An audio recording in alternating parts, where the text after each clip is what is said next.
Hi, I'm Lilybell, and a year ago, my own mother kicked me out of the house over a lie. She looked me in the eyes and told me I was a thief. My sister stood there smirking while my father said nothing. And just like that, I was gone. No money, no home, nothing. But here's the twist. They thought I would fall. They thought I would beg to come back. Instead, I built a life they never saw coming. And now, after a year of silence, I'm standing in front of them again, this time with everything they tried to take from me, and more. I walked through the front door, shaking off the exhaustion from another long shift. The warm glow of the chandelier cast a golden hue over the marble floor, but something was off. The house was too quiet, too still. Then I saw them. Sabine stood in the center of the living room, arms crossed, her sharp gaze locking onto me the moment I stepped inside. Celestine lounged on the couch, one leg draped over the other, a smirk playing at the corners of her lips. Evander was by the fireplace, staring into the embers like he wished he were anywhere else. "Where have you been?" Sabine's voice was like ice. I frowned. "At work. Why?" Her lips curled into something that resembled a smile, but I knew better. "Tell me, Lilybell, is there something you'd like to confess?" "Confess?" My stomach twisted. "I don't know what you're talking about." She let out a slow, deliberate sigh, then picked up a folder from the coffee table. "Then maybe you can explain this." I stepped forward, my heart pounding as she flipped the folder open. Inside was a bank statement, one I had never seen before. The highlighted transaction showed $25,000, withdrawn from one of Sabine's accounts. My blood ran cold. "That's not mine." Celestine let out a soft chuckle, tilting her head as if I were some pitiful creature she was watching unravel. "That's interesting, because Mom's financial advisor tracked it back to your login credentials." "That's impossible." My voice came out sharper than I intended. Sabine took a step toward me, her heels clicking against the polished floor. "So you're saying someone hacked into my business account, and yet there were no signs of a breach, only your access?" I shook my head, trying to piece together how the hell this was happening. "You really think I'd steal from you? That I'd be stupid enough to take money from your business account?" "People do all sorts of desperate things when they're drowning," Celestine mused. "Maybe you were tired of struggling. Maybe you thought no one would notice." I turned to Evander, searching his face for any sign that he believed me. He wouldn't meet my gaze. My stomach twisted. "You know I didn't do this." He exhaled slowly, running a hand over his face. "Lilybell, I don't know what to believe." Something inside me cracked. Sabine's expression didn't waver. She had already made up her mind. "Pack your things," she said, voice like steel. "You're not welcome here anymore." My hands were shaking as I threw clothes into a duffel bag. My childhood bedroom, once a place of warmth and familiarity, now felt suffocating. Behind me, the door creaked open. I didn't have to turn around to know who it was. "Wow, that was fast," Celestine mused, leaning against the doorframe. "Guess you knew this was coming, huh?" I zipped the bag with so much force my fingers ached. "Get out." She laughed, the sound light and mocking. "Oh, don't be like that, sis. It's nothing personal. Well, maybe a little personal." I spun around, my patience worn thin. "Why?" My voice cracked, anger and betrayal twisting inside me. "Why would you do this to me?" Celestine placed a hand over her heart in mock sympathy. "I didn't do anything. But you, on the other hand..." She let the words hang in the air, her smirk widening. "Mom always told you to be careful with money." Rage burned through my veins, but I swallowed it down. I wouldn't give her the satisfaction of seeing me break. Footsteps approached. I turned to see Evander standing at the doorway. His expression was unreadable, but for a fleeting moment, I saw something there. Guilt. "Dad," I whispered. "Please. You know I wouldn't..." His jaw tightened. "You should go." A lump formed in my throat. Sabine appeared behind him, holding out an envelope.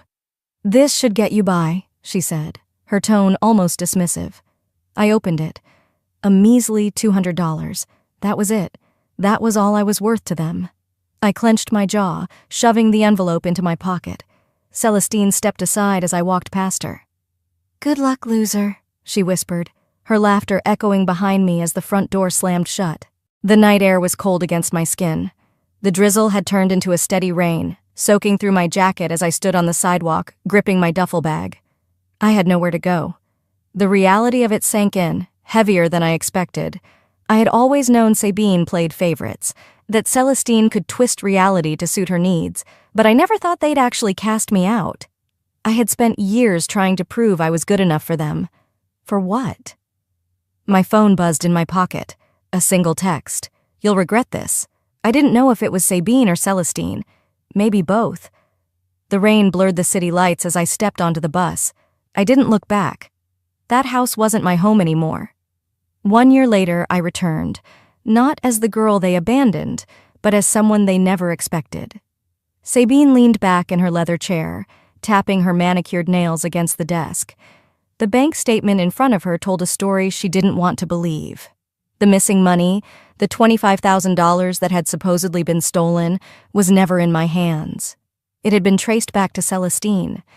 Her fingers curled around the paper, crumpling it slightly. Her mind raced through the implications. If this ever got out, she would look like a fool. She had thrown her daughter out of the house over a lie. "Celestine," she called, her voice sharp.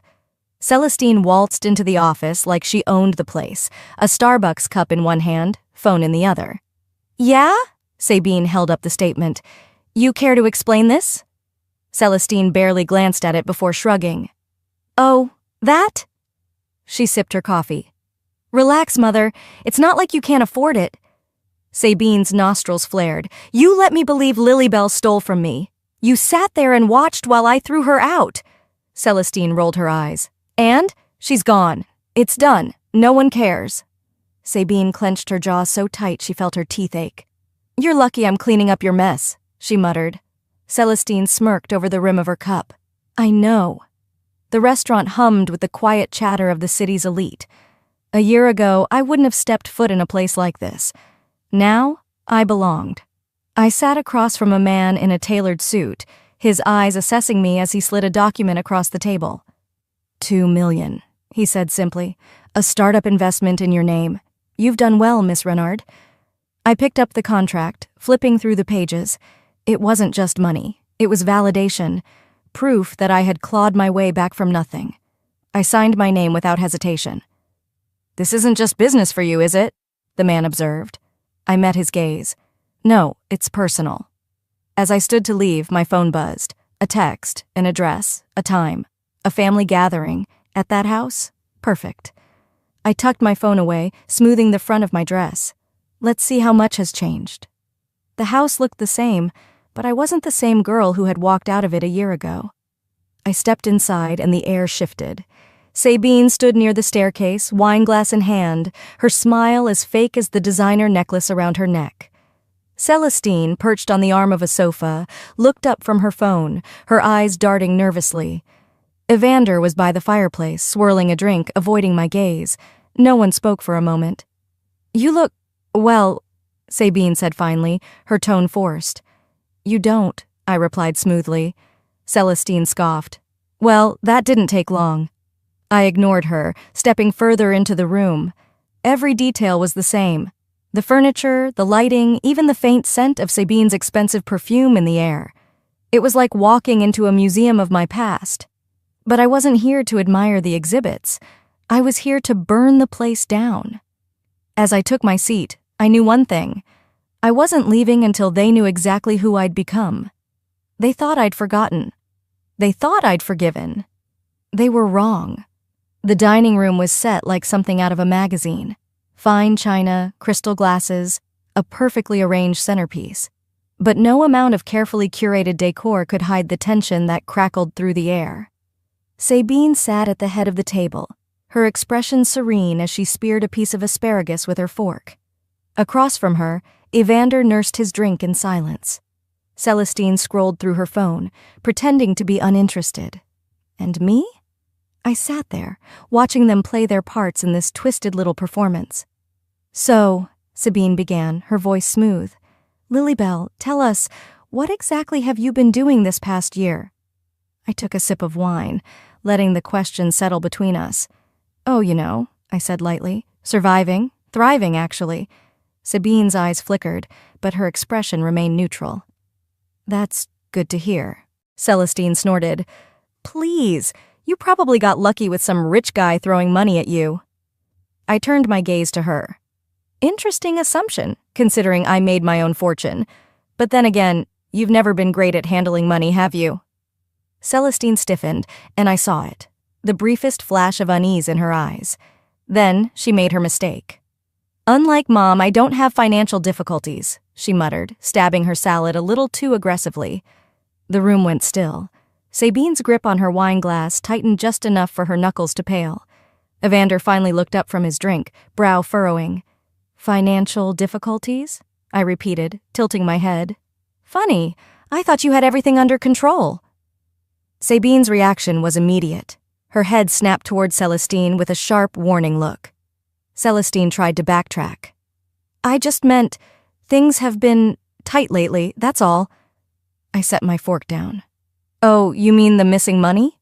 Celestine's face went white. Sabine's expression remained unreadable, but I could see the shift in her posture, the way she suddenly seemed more alert.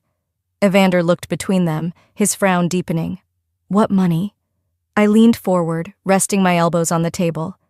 Dad, did you know that the $25,000 I was accused of stealing last year wasn't actually missing? He blinked. What? Sabine's voice cut in, smooth as ever. Lilybell, enough. I ignored her. Because I do, I said, letting my gaze lock onto Celestine. And so does Dad. The table was no longer a dining setting. It was a battlefield. Sabine's voice was sharp. This is ridiculous! Celestine was trembling now. She's lying, Mom. She's trying to turn you against me. Evander slammed his glass down, the sound shattering through the tense air. Enough. I want the truth. I reached into my purse and pulled out a folded piece of paper, a bank statement. I slid it across the table, watching Celestine's breath hitch as she recognized it. Evander picked it up, his eyes scanning the page. His grip on the paper tightened. Celestine, he said slowly, voice laced with disbelief. This is your account. Celestine's panic was visible now. I can explain. I leaned back in my chair, satisfied. You've been stealing from Mom for years, and she blamed me for it. Silence fell over the table, thick and suffocating. Sabine's lips parted, but for the first time no words came out. Then she finally spoke. Is that true? Celestine opened her mouth, but I already knew. Whatever she said next would change everything. For the first time, my father stood up for me. And for the first time, my mother realized she had lost.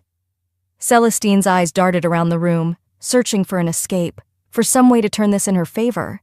But there was no way out. Mom, she's twisting things, she stammered, her voice losing its usual edge. She's making it sound worse than it is. Evander didn't even look at me. He kept his focus on Celestine, the bank statement still clenched in his fist. Tell me the truth, he demanded. Celestine's lips trembled. I needed the money. I was going to pay it back. Sabine's expression was unreadable, but I saw the tension in her shoulders, the way her jaw tightened.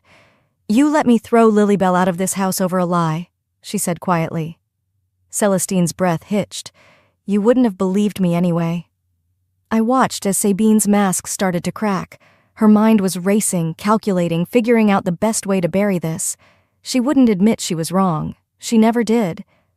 I don't care about the past, Sabine finally said, smoothing her tone back into control. What matters is what happens next. Evander's hand slammed onto the table, rattling the silverware. No, what matters is the truth. The air in the room shifted. For the first time in my life, my father wasn't just a bystander. Lilybell was right all along, he said, his voice steady, almost too calm. Sabine's gaze snapped to him. What are you saying? I'm saying, Evander continued, that I'm done turning a blind eye. Celestine let out a nervous laugh. Oh, come on, Dad, this is ridiculous. I leaned back in my chair, watching Sabine's carefully composed expression start to waver. If you don't believe me, Dad, check the financial records yourself. Sabine exhaled sharply. This is absurd. You're making a spectacle of nothing. But it was already too late. Evander wasn't listening to her anymore. He pushed back his chair and stood. I want the truth, and I'm going to find it. Sabine didn't stop him. She couldn't. For the first time, my father walked away from my mother and toward me instead. The hallway was dimly lit, the flickering glow of the chandelier casting long shadows against the walls. I heard the soft click of heels behind me before Sabine's voice slithered through the silence. "You don't know what you're doing," she murmured. I turned, meeting her gaze without hesitation. "No, Mom, you don't." She took a step closer, her voice soft but razor-sharp. "You think you've won. You have no idea what I'm capable of." I held my ground. She leaned in, her breath cool against my cheek.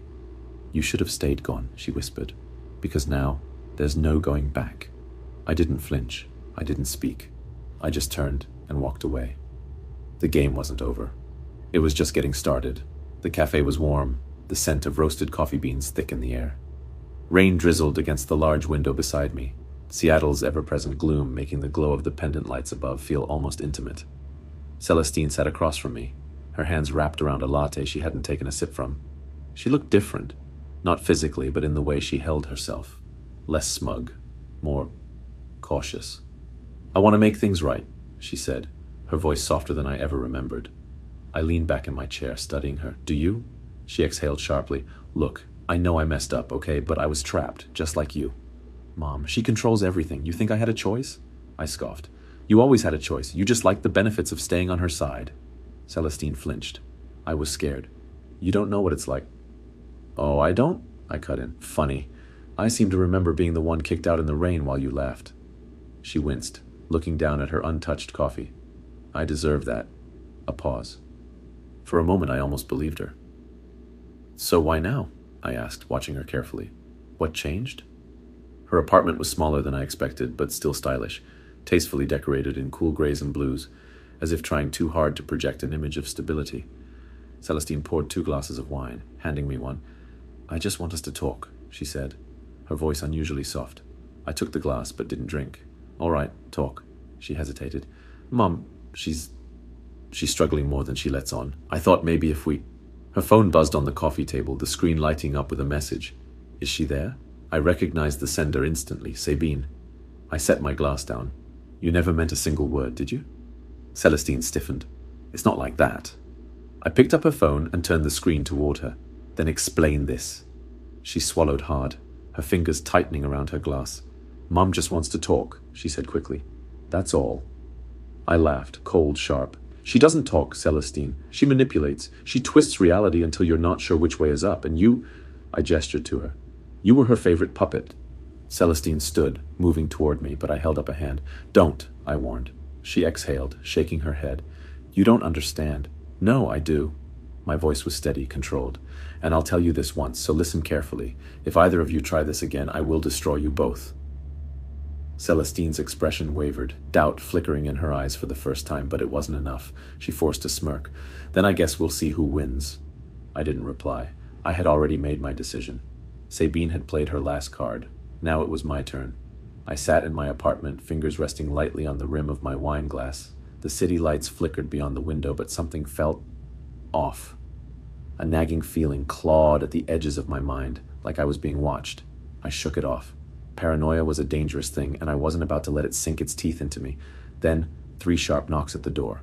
I stood, my heartbeat slow but heavy. I wasn't expecting anyone. When I opened it, Celestine stood there, rain-soaked and pale. "It's over," she breathed. I didn't move. "Define over." She swallowed, stepping inside without waiting for permission. "Mom, she's lost everything." I tilted my head. "And what exactly does that mean for me?" Celestine hesitated. Sabine's office, once pristine, polished, a symbol of her power, was now a disaster zone.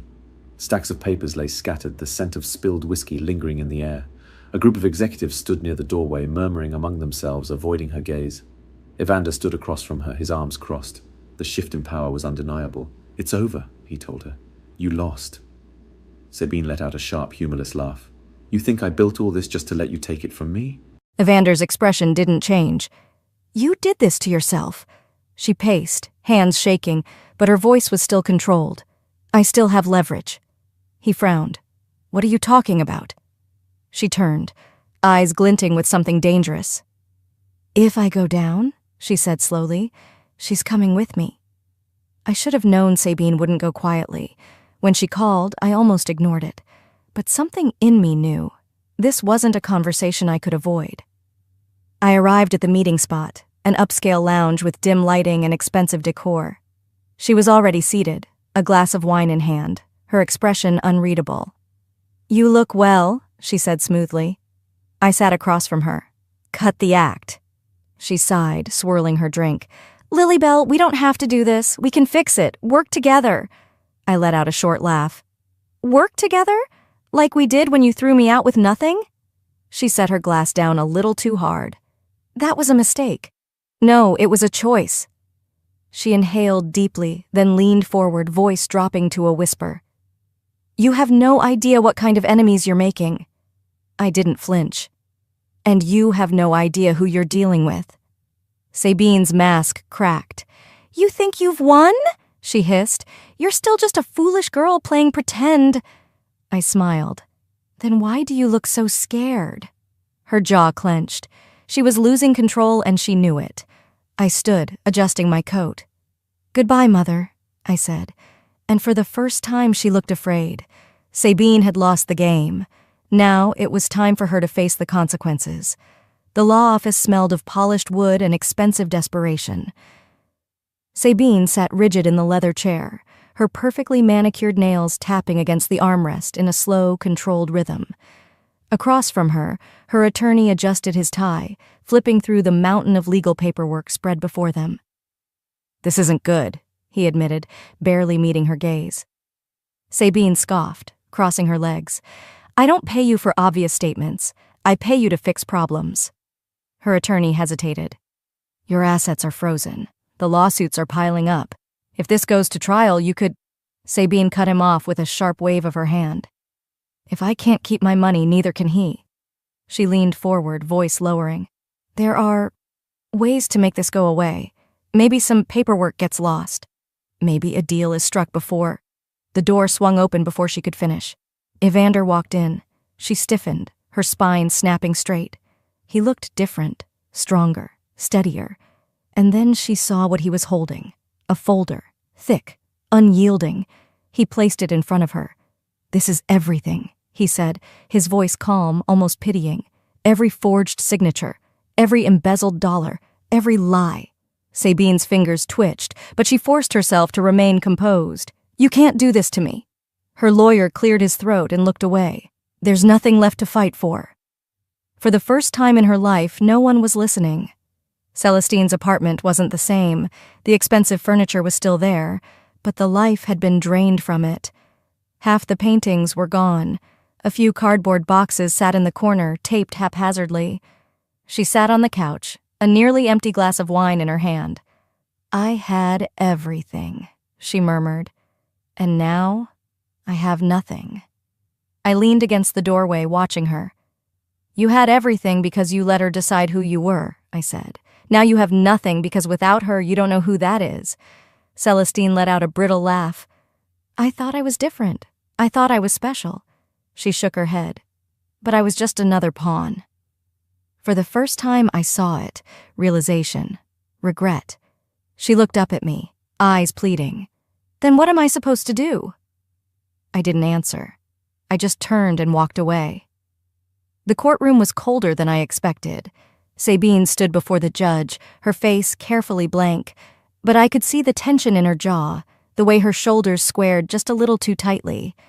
The prosecution laid everything out: fraud, tax evasion, manipulation, the years of deceit finally dragged into the light. Evander spoke, his voice steady and clear. "She built an empire by ruining people, by controlling, deceiving, and discarding anyone who wasn't useful to her anymore." Sabine didn't react. I sat in the gallery, watching. I didn't feel joy. There was no satisfaction in this, only finality. The judge straightened, lifting the gavel. "The court finds the defendant guilty." And just like that, my mother was no longer untouchable. She had fought for power her entire life. Now she had none. The prison visitation room was sterile.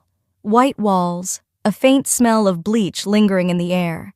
The kind of place that stripped people of their illusions, leaving only what was real. Sabine sat across from me in an orange jumpsuit, her hair dull, her once flawless complexion now marked by the weight of her downfall. She looked smaller than I had ever seen her. For a long moment, neither of us spoke. Then she exhaled, leaning forward. "You think you've won?"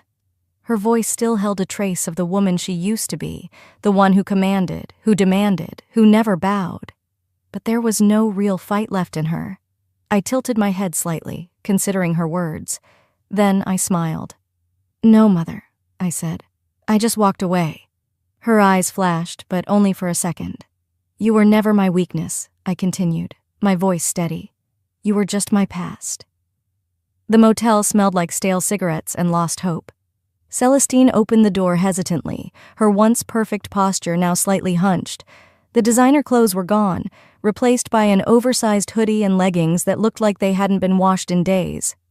"I didn't think you'd come," she admitted, voice raw.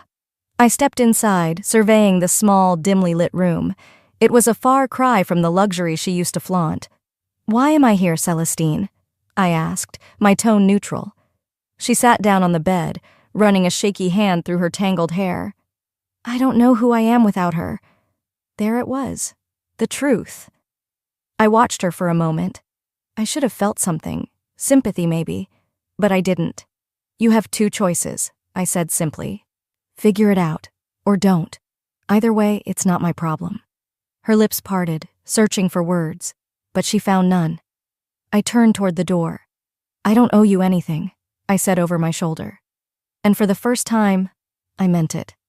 The view from my new office stretched over the city skyline, glass towers reflecting the golden hues of the setting sun. It felt different than any office I had ever been in before, because this one was mine. A knock at the door pulled me from my thoughts. Evander stood there, hands in his pockets, a hesitant look in his eyes. "Nice place," he said. I nodded. "It is." He shifted slightly. "I just wanted to say, I know I failed you." I let out a slow breath. "Yeah, you did." Silence settled between us, but it wasn't uncomfortable. It just was. He looked down, then back at me.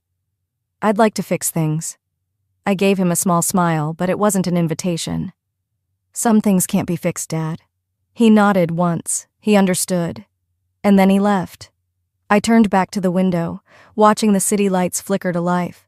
No ghosts, no regrets, just the future. For the first time in my life, I owe nothing to anyone.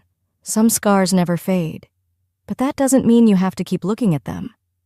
The letter was tucked between old books, hidden in a drawer I hadn't opened in years. The paper had yellowed slightly at the edges, but my handwriting was still bold, desperate. I unfolded it slowly, my eyes scanning the words I had once written to Sabine. "I just want to understand why. I don't know what I did wrong. Please just tell me the truth." I exhaled sharply, a quiet laugh escaping my lips. I had begged for answers, for acknowledgement. I had needed her to see me.